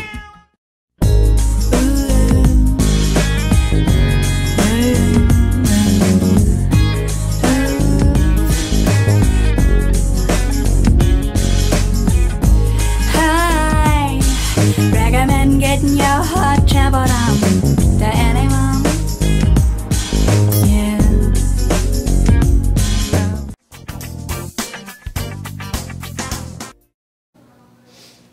Boa tarde, pessoal. Voltamos com o programa Show da Tarde. Agora a gente vai entrevistar a Jéssica, massoterapeuta.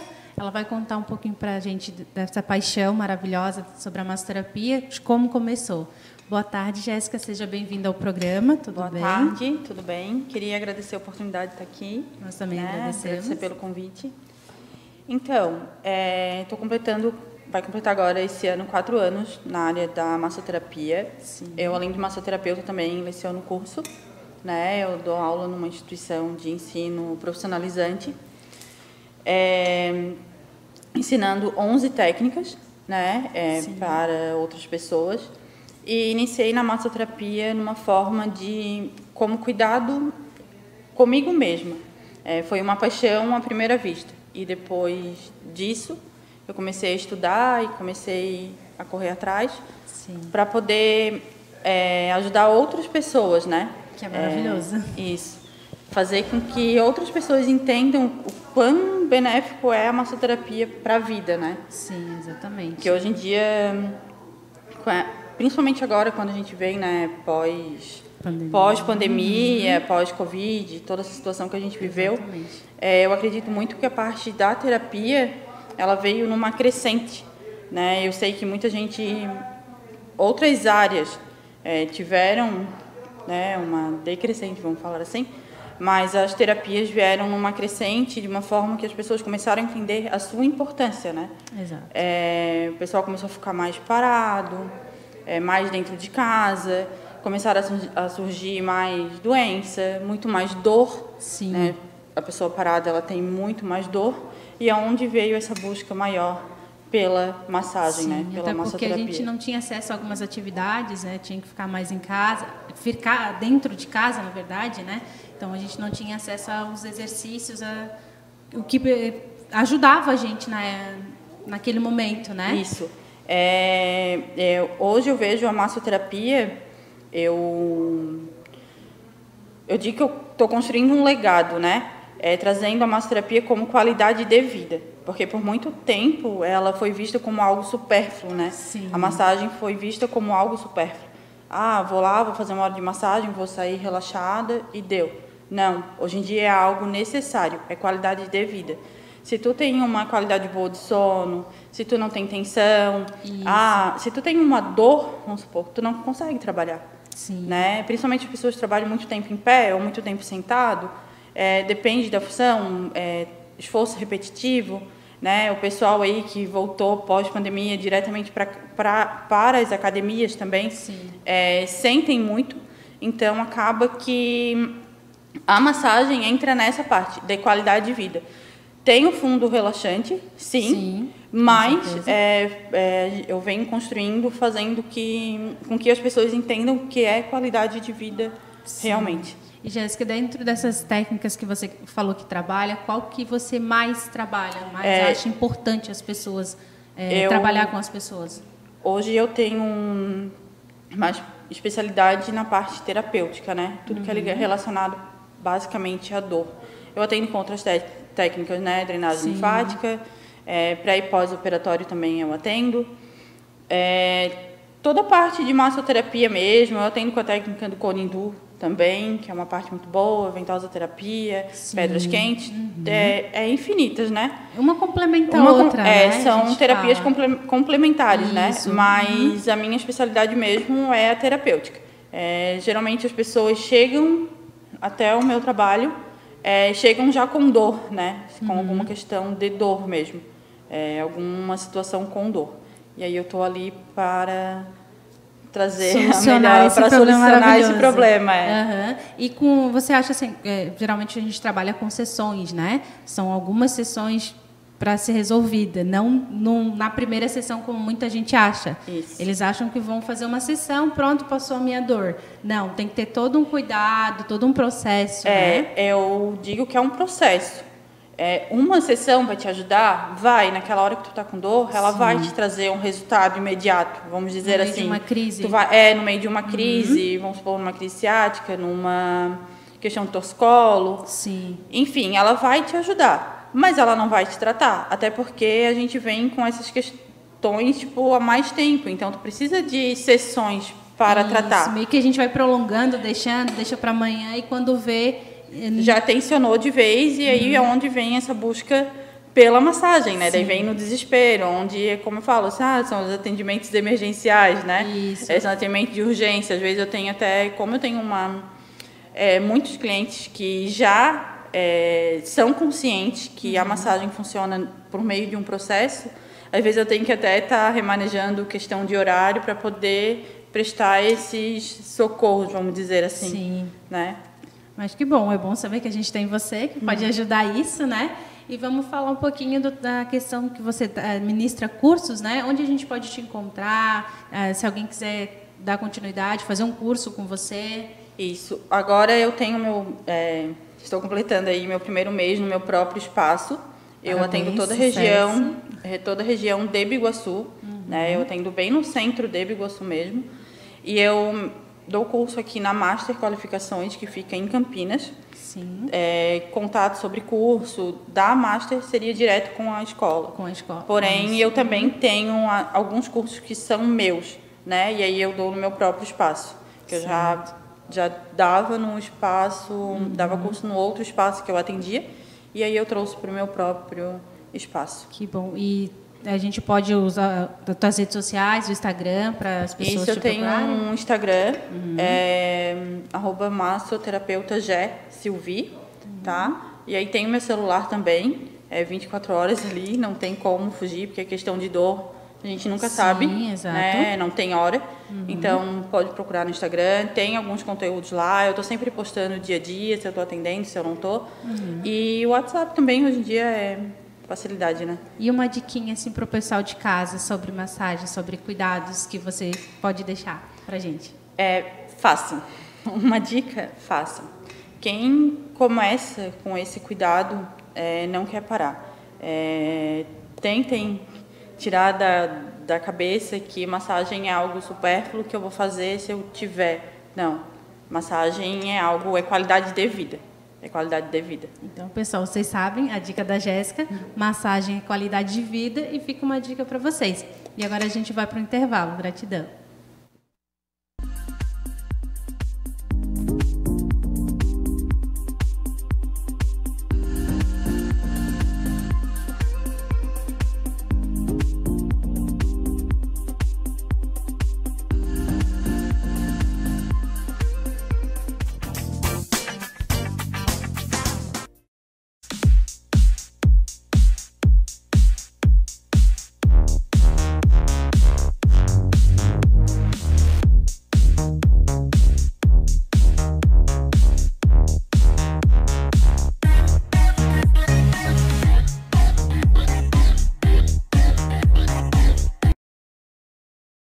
Ai, que maior perigo, ai que eu caí, ai que eu sei das consequências mesmo assim moído.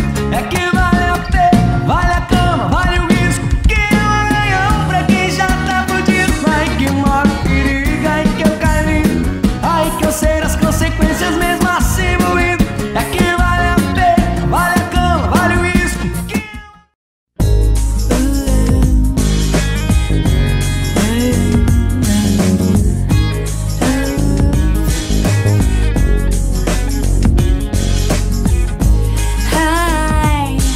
recommend getting your heart traveled on to anyone.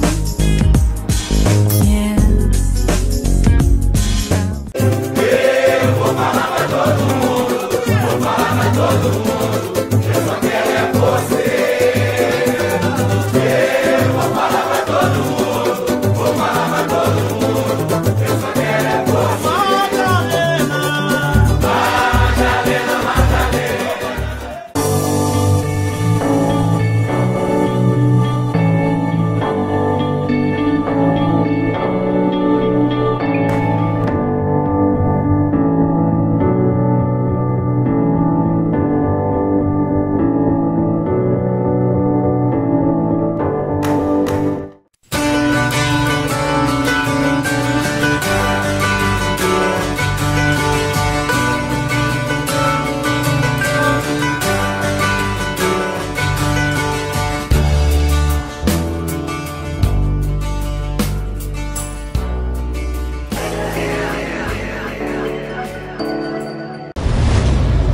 Há 20 anos, nós elevamos sonhos.